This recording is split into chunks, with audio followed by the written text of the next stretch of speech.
Haruslah kau pegang ketetapan ini pada waktunya yang sudah ditentukan dari tahun ke tahun. Shalom semua Bapak Ibu yang menyaksikan acara Dua Sisi. Kita mau kembali mendengarkan sebuah renungan sharing daripada saya, bagaimana saya belajar terus untuk bisa menyambut tahun yang baru, tahun yang terus memang berada setiap tahunnya gitu. Tetapi ini yang menjadi pelajaran dalam kehidupan saya pribadi, di mana tahun demi tahun. Nah, itu juga judul daripada tema daripada sharing saya pada kesempatan ini, bahwa tahun demi tahun kita boleh mengalami tahun baru gitu ya, tahun yang 2022 ke 23 gitu ya, dan selanjutnya memang setiap orang bisa mengalami hal yang berbeda-beda dalam tahun baru ini. Dalam artian ada orang yang mungkin banyak mengalami tahun baru, ada juga yang sedikit mengalami tahun baru, semua oleh karena kasih karunia Tuhan. Tetapi seperti yang teman-teman The Warriors dengarkan, ayat yang saya ingin bagikan pada kesempatan pada kali ini adalah di mana tahun demi tahun Allah ingin menetapkan sesuatu gitu ya, untuk kita boleh memperingatinya, untuk kita boleh mengingat-ingat lagi apa yang menjadi ketetapan dalam Tuhan inginkan dalam kita boleh merenungkannya tahun demi tahun. Ini adalah poin-poin di mana kita bisa belajar, di mana kita boleh bisa melihat apa yang kita bisa perbuat untuk memasuki tahun yang baru. Apa hal-hal yang bisa kita buat agar kita menjadi lebih lagi kuat dalam memasuki tahun yang baru. Nah, yang pertama kita melihat di situ karena Allah memberikan ketetapan, dan kalau kita lihat konteksnya adalah waktu itu adalah di mana orang-orang Israel disuruh Tuhan untuk mengadakan suatu hari Paskah gitu ya. Dan di situ disebut menjadi satu awal tahun, untuk tiap awal tahun orang-orang Israel memperingati Paskah, mempersembahkan sesuatu yang sulung bagi Tuhan. Mungkin di berbagai gereja atau ada beberapa gereja juga mengambil bagian seperti ini, menyerahkan persembahan yang sulung gitu, untuk kita boleh mempercayai Tuhan, boleh melihat Tuhan sebagai prioritas gitu ya. Dan pada kesempatan itu banyak hal yang terjadi, dan ini menjadi ketetapan kata Tuhan, seperti kita lihat di ayat yang Keluaran 13 ayat yang ke-10 tadi. Haruskah kau pegang ini gitu, menjadi ketetapan yang pada waktu-waktu tahun-tahun mendatang kita bisa terapkan hal ini kata Tuhan. Untuk tiap tahun kamu harus ingat hal ini. Nah, aku jadi bisa melihat gitu ya.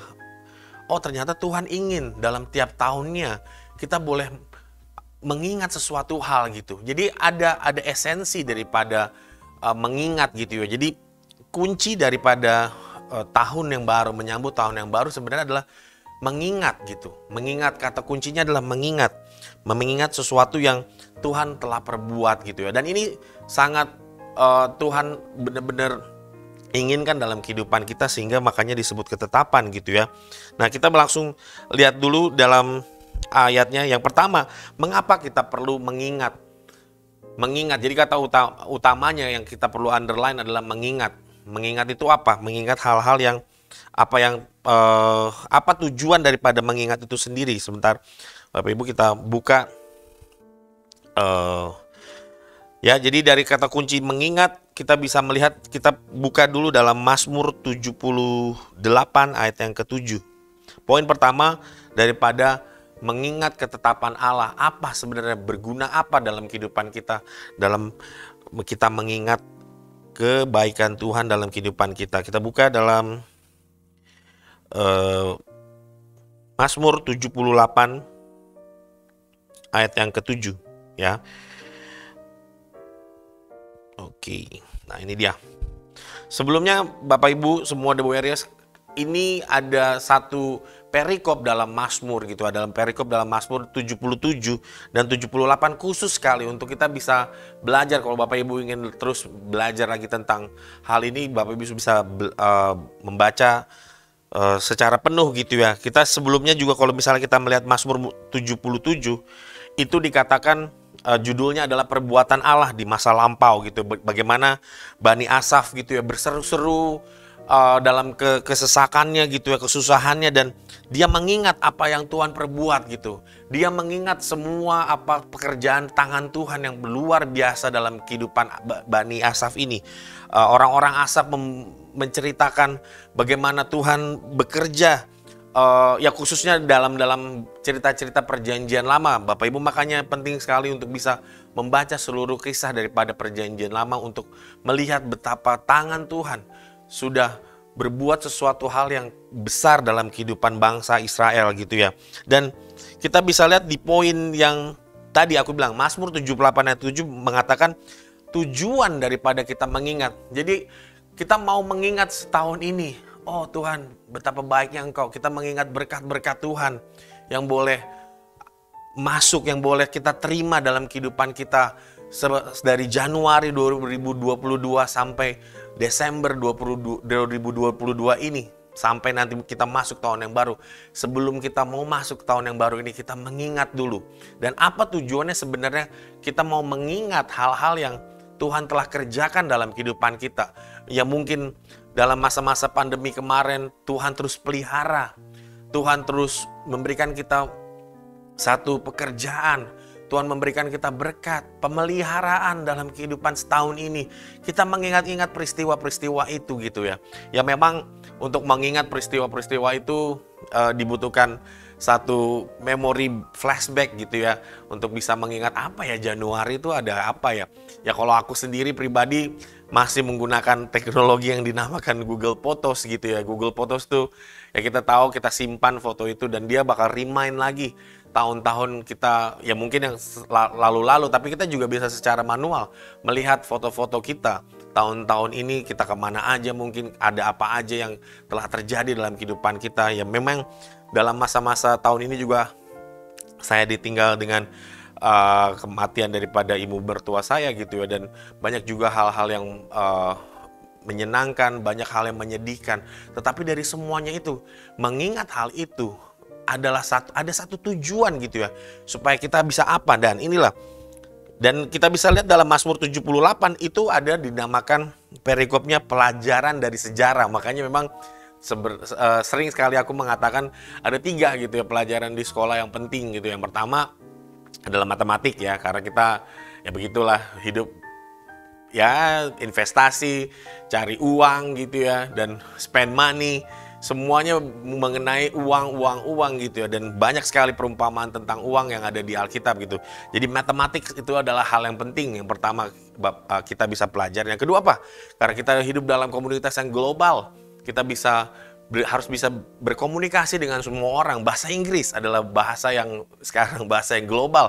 Kita harus bisa untuk bisa masuk dalam mengerti apa yang orang omongkan. Mungkin sering nonton YouTube atau apapun, kita bisa understand apa yang mereka katakan dan mengerti dan ambil arti atau ilmu-ilmu yang ada dalam internet di sana gitu. Dan banyak sekali ilmu-ilmu yang kita dapat. Dan yang terakhir adalah sejarah. Ini yang banyak orang sangat miss gitu ya. Mereka nggak tahu sama sekali dari tujuan awal sampai tujuan akhir daripada dunia ini dijadikan. Bagaimana Tuhan boleh mati dalam kehidupan mereka. Mereka nggak tahu, karena mereka nggak tahu asal usul daripada kehidupan yang Allah telah rancangkan untuk dunia ini. Dari mana dosa datang, dari mana penebusan itu ada dalam Tuhan boleh datang ke dunia untuk menebus dosa manusia, dan akhir daripada dunia ini.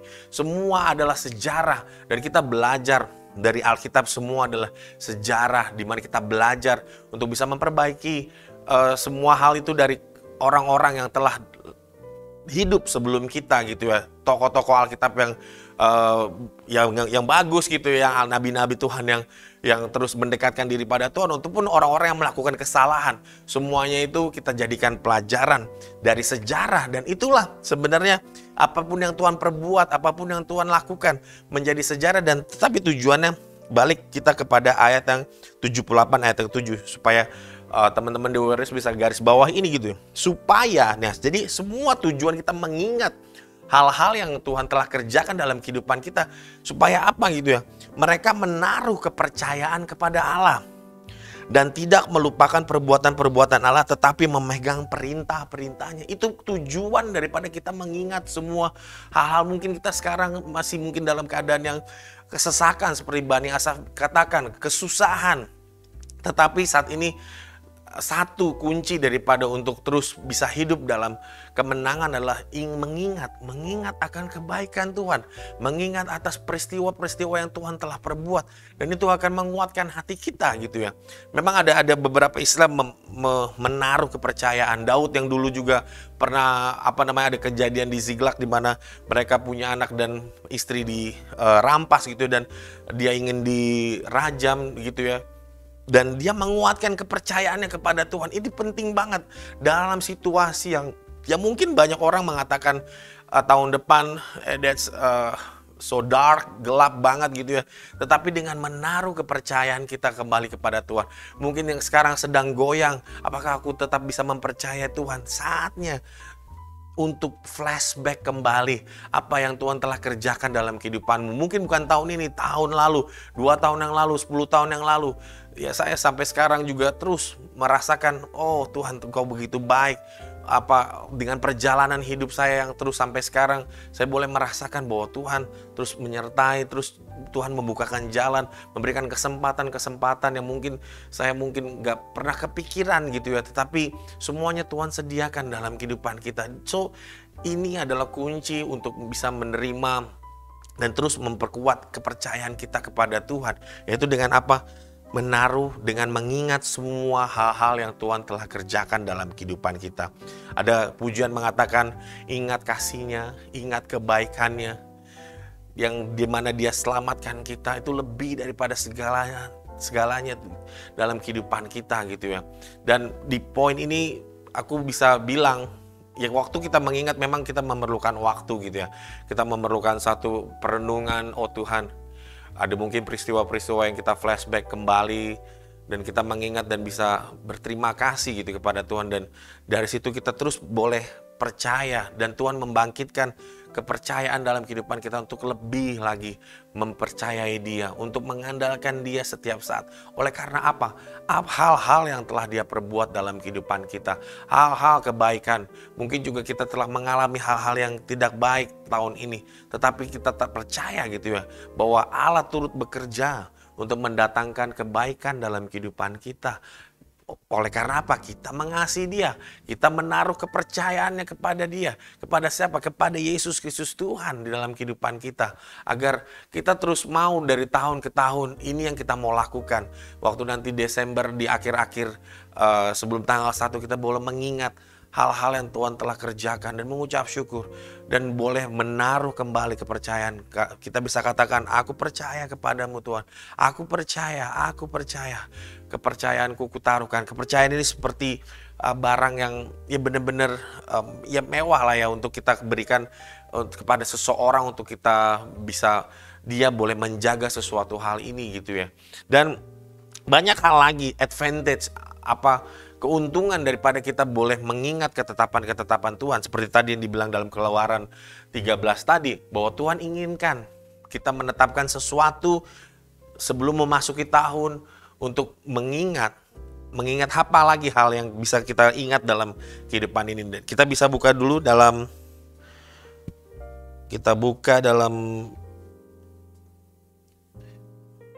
oke, 2 Petrus 3 ayat yang ke-2 mengatakan begini, supaya kamu mengingat. Nah, ini memang paling gampang topik dalam Alkitab, ya kita ketika aja mengingat. Banyak ayat-ayat yang mengingatkan soal mengingat gitu ya. Mengingat apa? Supaya kamu mengingat akan perkataan yang dahulu telah diucapkan oleh nabi-nabi kudus, dan mengingat akan perintah Tuhan dan juru selamat yang telah disampaikan oleh rasul-rasulmu.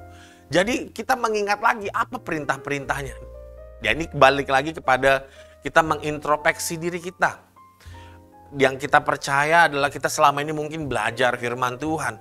Tetapi ini yang saya percaya sekali, bahwa firman Tuhan benar-benar bertujuan seperti Timotius katakan gitu ya. Paulus mengatakan kepada Timotius bahwa firman Tuhan ini benar-benar bermanfaat untuk salah satunya memperbaiki kelakuan kita. Dari tahun ke tahun kita mau ada satu progres gitu ya, dalam sebagai seorang, mungkin sebagai seorang bapak, sebagai seorang suami, sebagai seorang pasangan, sebagai seorang pekerja, dengan berbagai teman-teman pekerja yang lain gitu. Kita mau terus meningkatkan diri kita sebagai orang-orang yang apa? Untuk memperbaiki lagi kehidupan secara biblikly kita, secara firman Tuhan, karena firman Tuhan adalah bermanfaat untuk memperbaiki segala kelakuan kita, memperbaiki hal-hal yang mungkin tahun ini kita mungkin responnya buruk, dan kita boleh kembali mengingat hal-hal apa yang Tuhan katakan tentang hal-hal itu semua gitu ya. Jadi yang kedua, Bapak Ibu bisa mengingat untuk mengintrospeksi diri kita, untuk melihat apa firman Tuhan yang bisa membuat saya menjadi lebih bermanfaat lagi, lebih memperbaiki diri lagi kembali untuk menjadi orang yang lebih baik lagi dari tahun ke tahun. Itu yang Tuhan inginkan, untuk mengingat apa yang Tuhan perintahkan, apa yang telah nabi-nabi telah katakan, khususnya ada yang apapun yang ada dalam Alkitab ini. Semua hal itu kita bisa lakukan untuk apa? Ya tadi, memperbaiki diri kita. Dan yang terakhir Bapak Ibu, dalam 2 Petrus 3 ayat yang 1-16 ini khusus di perikop itu mengenai hari Tuhan gitu ya. Jadi, dan yang terakhir kita terus berharap dari tahun ke tahun, kita terus merindukan kedatangan Tuhan yang kedua kali. Itu yang mungkin karena kesibukan kita setahun ini gitu ya, kita lupa gitu ya, bahwa kita adalah orang-orang yang merindukan kedatangan Tuhan Yesus untuk menjemput kita kedua kalinya. Kerinduan itu membuat kita semakin exciting lagi untuk memasuki tahun yang baru. Karena kita tahu waktunya semakin dekat, semakin dekat, semakin dekat. Seperti kita mungkin dulu ingin ketemu orang yang kita cintai, orang yang kita kasih. Dan waktunya semakin dekat, kita semakin exciting lagi untuk menjalani hidup ini. Karena kita tahu apa? Orang yang kita kasihi sebentar lagi kita akan temui, dan saking kerinduan itu lebih kenceng lagi, lebih ingin lagi bertemu. Kita tahu dari tahun ke tahun akan mengalami satu kerinduan yang lebih hebat lagi. Bukan menjadi orang-orang yang lemas, orang-orang yang tidak memiliki satu pengharapan, tetapi orang-orang yang lebih exciting lagi untuk memasuki tahun yang baru. Yes Tuhan, I will meet you again. Aku akan ketemu muka denganmu ya Yesus. Orang yang aku dambakan, orang yang aku cintai dalam kehidupanku ini gitu ya. Jadi hari ini teman-teman The Warriors, Bapak Ibu semua, dengan mengingat semua apa yang telah Tuhan kerjakan, perbuatan-perbuatan yang ajaib, itu akan membuat kita semua makin lebih percaya lagi. Dengan mengingat semua apa yang Tuhan perintahkan, kita bisa mengintrospeksi diri kita, melihat untuk memperbaiki kelakuan kita, khususnya firman Tuhan, untuk merubah hidup kita dalam pembaruan budi kita, dan kita bisa mengekspresikannya dalam perbuatan kita gitu ya, merespon hal-hal lebih baik lagi, melakukan sesuatu hal yang lebih apa yang Tuhan katakan, apa yang Tuhan perintahkan. Yesus juru selamat kita, apa yang Tuhan inginkan dalam kehidupan kita. Kita mengimprove diri kita untuk lebih maju lagi, bahwa kita memiliki satu kemajuan yang nyata untuk Tuhan. Orang-orang boleh lihat dari tahun demi tahun kita mengalami satu kemajuan untuk terus bisa melakukan firman Tuhan yang terus memperbaiki diri kita. Dan yang terakhir Bapak Ibu, mengingat daripada tahun demi tahun ini adalah bahwa kita semakin dekat dengan Tuhan kita Yesus Kristus, di mana kita merindukan ke waktu itu kita boleh dijemput dalam awan-awannya yang kekal itu, untuk terus bersama-sama dengan Dia. Kita percaya akan janjinya, aku pulang ke rumah Bapa untuk menyediakan tempat bagimu. Teman-teman yang lain yang belum menerima Yesus Kristus Tuhan, inilah saat yang tepat untuk kau menerimanya, untuk kau boleh mengundangnya dalam kehidupanmu secara serius, untuk kita boleh bersama-sama dengan Dia dalam rumah Bapa yang kekal, di mana kita akan terus selama-lamanya memuji menyembah Dia, untuk terus bersama-sama dengan Dia, dekat dengan Dia, membuat kita terus boleh mengaguminya, boleh merasakan kehadirannya dalam kehidupan kita. Dan kita boleh bersama-sama dengan teman-teman seiman kita juga, orang-orang yang terus menyanjung Yesus Kristus sebagai Tuhan. Jadi itu dulu hari ini yang ingin saya sampaikan pada kesempatan sharing saya, bahwa mengingat adalah mengingat tentang kebaikan Tuhan, mengingat akan firman Tuhan, perintah-perintah Tuhan, agar kita terus berintrospeksi dan mengingat akan hari Tuhan yang akan datang itu, supaya kita boleh mata kita fokus tertuju kepada kedatangan Tuhan yang kedua kali. Itu dulu hari ini. Semoga kita boleh diberkati oleh firman Tuhan, dan sampai ketemu di sharing-sharing selanjutnya bersama saya Amos. Tuhan Yesus memberkati. Shalom.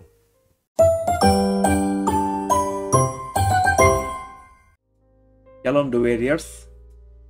Di dalam hari-hari menjelang tahun baru ini, kita kembali merenungkan firman Tuhan. Tadi kita sudah membaca Keluaran pasal 13 ayat 10.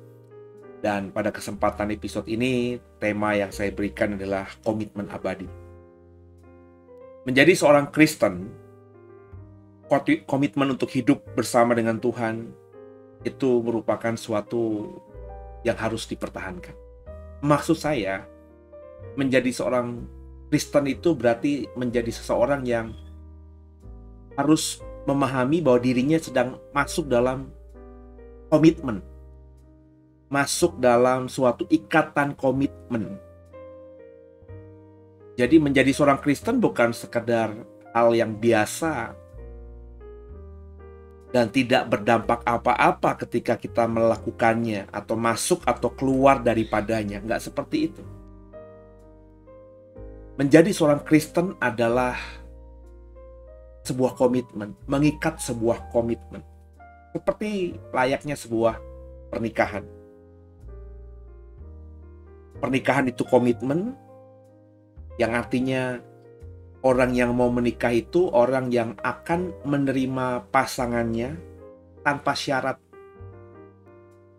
Orang yang mau masuk dalam pernikahan adalah orang yang mau berkomitmen untuk hidup bersama selama-lamanya tanpa syarat.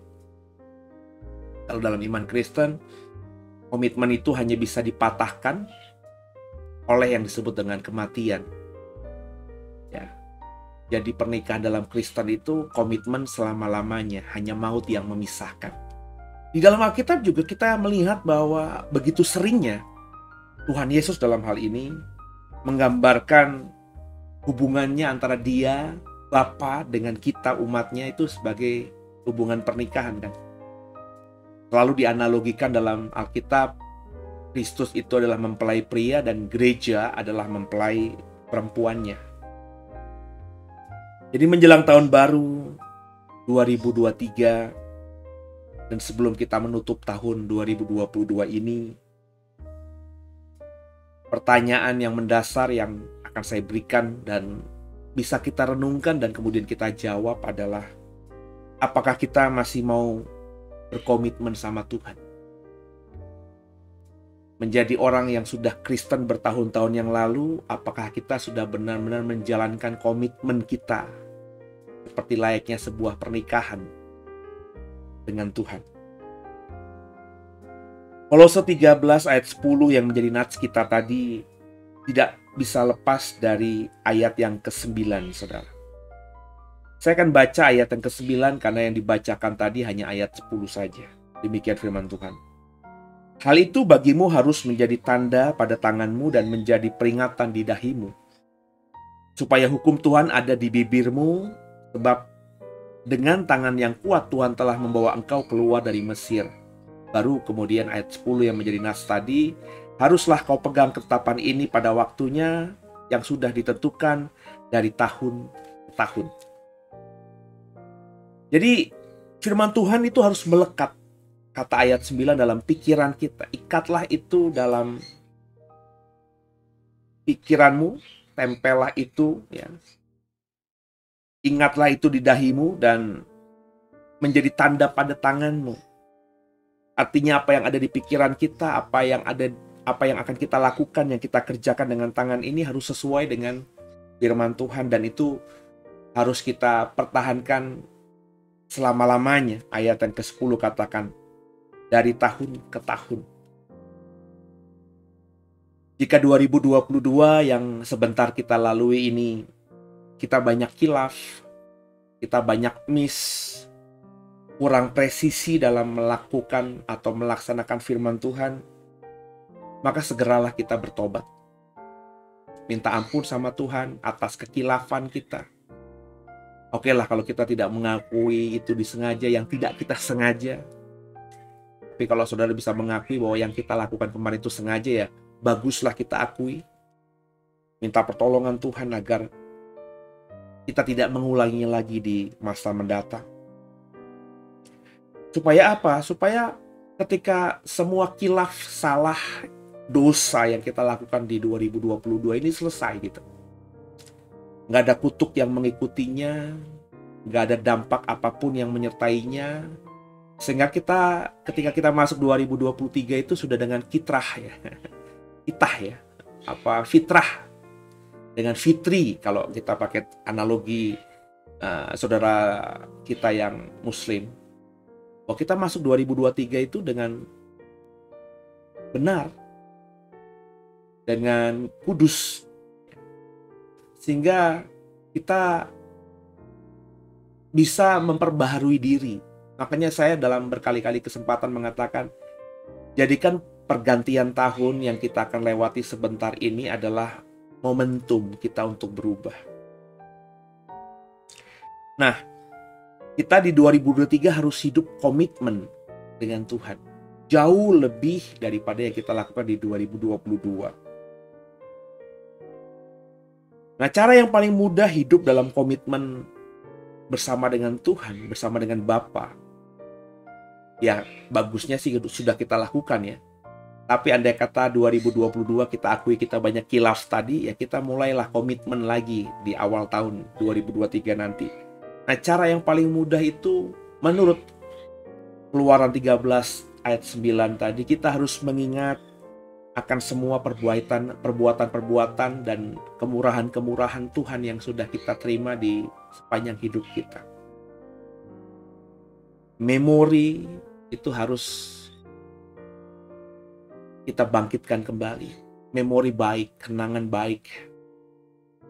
Kalau hal yang jahat, hal yang membuat kita ingat masa lalu dan kita membuat kita akhirnya ingin lagi berbuat dosa, nah itu dibuang jauh-jauh ke tepi laut yang paling dalam. Jangan diingat-ingat lagi. Dosa kita saja sudah Tuhan tidak ingat, kok kita mau ingat-ingat lagi. Tapi segala kemurahan, segala kebaikan yang kita terima dari Tuhan sepanjang tahun yang lewat ini harus kita ingat-ingat bahwa kita ada sampai detik ini itu semua karena anugerah Tuhan, semua karena kemurahan hati Tuhan semata-mata. Jadi dengan kita banyak mengingat kebaikan Tuhan dan kemurahan Tuhan, itu akhirnya menyebabkan kita secara tidak langsung di alam bawah sadar kita itu percaya dan mempercayakan hidup ini kepada Tuhan lebih mudah lagi. Kita ada sampai detik ini semua karena anugerah Tuhan. Semua karena kemurahannya, semua karena kebaikannya. Tuhan selalu berikan yang baik untuk umatnya. Ini sudah saya bagikan dalam episode sebelumnya. Bahwa semua yang baik, semua yang sempurna, itu datangnya dari Tuhan dan diberikannya terus-menerus selama-lamanya untuk kita. Jadi sebelum kita mengunci tahun 2022 ini, coba ingatlah apa yang sudah Tuhan perbuat atas kita. Saya masih ingat banget di awal 2022 ketika kita masuk di sharing kunci tahun, saya berkata 2022 itu tidak lebih ringan daripada 2021, 2020 yang kita lewati dengan struggle, dengan kekuatan, dengan sungguh-sungguh mati-matian karena pandemi COVID-19. Ya. Saya bilang 2022 kita akan masih mengalami dampaknya. Dan kalau kita mengamati berita-berita, kata banyak yang lebih ahli dari saya, 2023 kita akan mengalami dampak yang lebih lagi. Tapi faktanya kita bisa melewati pandemi COVID ini. Masih ingatkah saudara? Di sekitar awal tahun 2021 ya. Bergelimpangan mayat-mayat mati karena COVID-19. Masih ingat dalam memori saya, hampir sepanjang hari saya melihat berita yang paling ekstrim di India. Bagaimana orang itu menderita COVID tapi tidak bisa dibantu sama sekali. Ada di rumah sakit tapi tidak menerima bantuan apapun. Karena oksigen sudah langka, dipakai oleh pasien lain yang lebih membutuhkan. Ruangan rumah sakit sudah tidak ada, sehingga orang-orang hanya cuma beristirahat saja. Tapi itu juga belum tentu bisa beristirahat, tapi cuma ada di area rumah sakit, di selasar-selasar, di parkiran mobil, di dalam mobil yang diparkir di halaman rumah sakit. Dan akhirnya banyak yang bertumbangan, mayat demi mayat bergelimpangan. Sesuatu yang mengerikan. Yang hari ini kalau kita lihat situasi di India, saya tidak ke India tapi karena kecanggihan zaman saya bisa mengamatinya lewat channel-channel YouTube orang yang tinggal di India. Kayaknya sudah berjalan dengan baik lagi. Padahal beberapa bulan yang lalu itu chaos. Sesuatu yang mengerikan. Saya juga masih ingat di Jakarta, meskipun tidak se-crowded, tidak semengerikan India, tapi banyak rumah sakit juga sudah penuh. Tidak bisa menampung orang yang positif COVID. Saya masih ingat Wisma Atlet di Kemayoran yang juga beberapa towernya penuh karena dihuni oleh orang-orang yang positif COVID. Masih ingat bagaimana obat flu, pilek, batuk yang dijual di apotek semuanya sold out. Antibiotik, obat-obatan, vitamin C, vitamin D, vitamin E, itu semuanya langka di apotek-apotek. Saya masih ingat beberapa orang hanya untuk jeruk saja atau buah yang mengandung vitamin C itu sudah menjadi sesuatu yang mahal, langka juga. Tapi kita bisa melewati itu. Saya tadi baru ngambil rapot anak saya.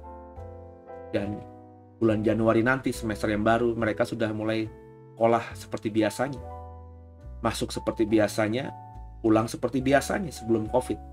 Seperti sebelum COVID. Mereka bisa bertahan hampir 3 tahun.